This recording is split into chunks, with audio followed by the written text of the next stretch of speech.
Parang sunog ka, painti ang daw sa tanas. Sa puton gitu kung kumain ko. Kanaon ba? Kanang hindi mo ko.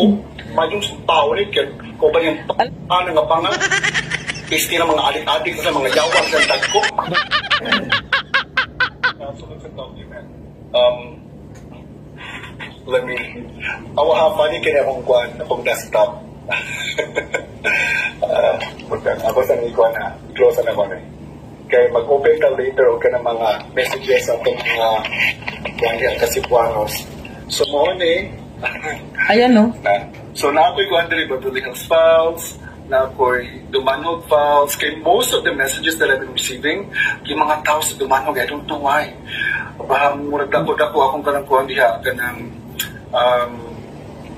audience siguro dyan sa Dumanog, and then also the First Lady audios, katong na-sense ako ang katong audios, no? Screenshots of very important conversation. So, mo na natin, and then things that I want to talk about today. So, mo na.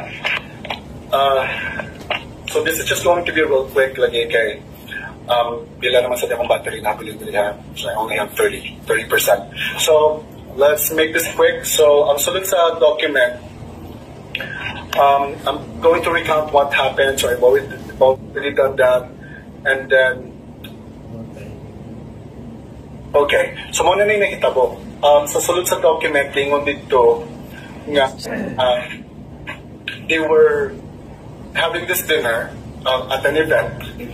And then, nakabutang dito nga, sa ilang tapok, sa ilang entourage, nabantayan din nila nga there was really something wrong with Paulo. He was jittery, kanang di ko mahimuta. For some reason, even though that the AC was so high, that time it was still around winter season, so kanang bugnaw-bugnaw but he was like sweating profusely, according to the document. And then, moving forward, let's fast forward to around 4 o'clock in the morning on a Saturday. So evening, nagkatong dinner nila, nag-party, and then around 4 o'clock, 4:45 to pasado alas 5 sa kadlawon sa Sabado, dito na nila nagkagubot na nagkurug-kurug ko nung mouth sa kilid. And then, usa sa membro nila, guys, there's so many names in the document, and I'm 100% sure that these people that are involved in the document are murag nagkangit na lang siguro kay part mo sila sa entourage ni First Lady Manggod. Anas, adik-adik ni First Lady din ang pisti ng tako. Butod lang kaya tako yung matas na.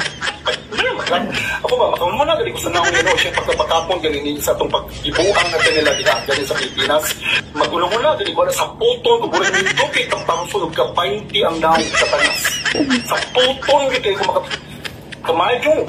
Kanaon ba, kanang-kanila, galing mo ko, mayong paulit, kung ba yung ano nga pangag, iski na mga adik-adik sa mga yawang sa tagko. Bad words po. Anyway, sa puton, galing ko, basta mag-recount ko, ani ka nang nabasa na ko sa dokumento, may gigip, anong nga tata? Yung tata. Isip ka ng isa tanas kang tako. Isip.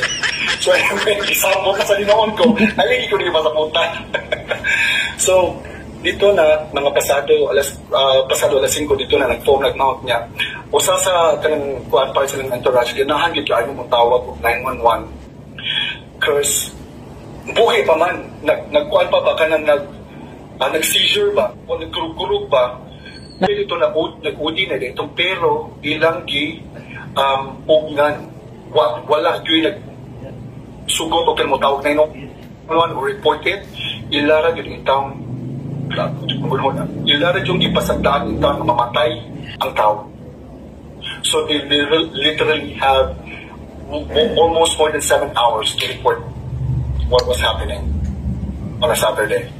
They literally had the time to save the person, but they chose not to. Muna nakabutang dito sa document.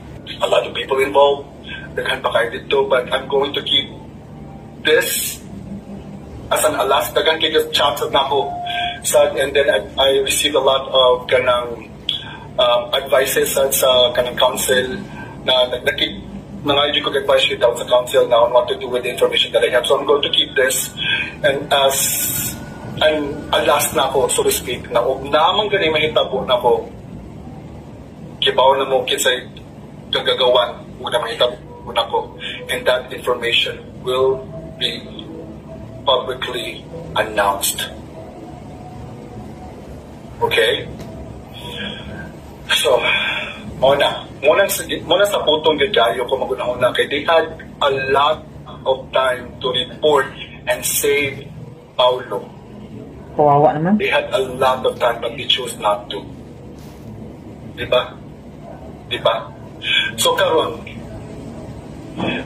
going back ni Claire, ingon siya na alas 5:58 naabot diya sa Lunes. So, kung ibutang na ito alas 5, ingon ba yun siya kanang sa lain na po na kanang interview nga naabot ko ng mga maybe earlier than 5, mga alas 4 ko ng pasado. Ibutang na ito alas 4 pasado, pero akong i-calculate ha, akong i-calculate. Kung ibutang na ito sa alas 5:58, so ibutang na ito alas 6. Ibutang na ito alas 6 na adik ni First Lady din ang pisti ng kako. Butod lang tiyan, ako lang mata sinam. Na. What the fuck? Ako ba, makaw mo na dali ko sa naong yun, siya pagkapakapon ganin sa itong pag-ibuang na ito nila ganin sa Pilipinas. Magulang mo na, ganin ko na sa puto, kabulang minto. Damn! Okay, kang pangsunog ka, 20 ang naong sa tanas. Sa puto, hindi kayo kamay.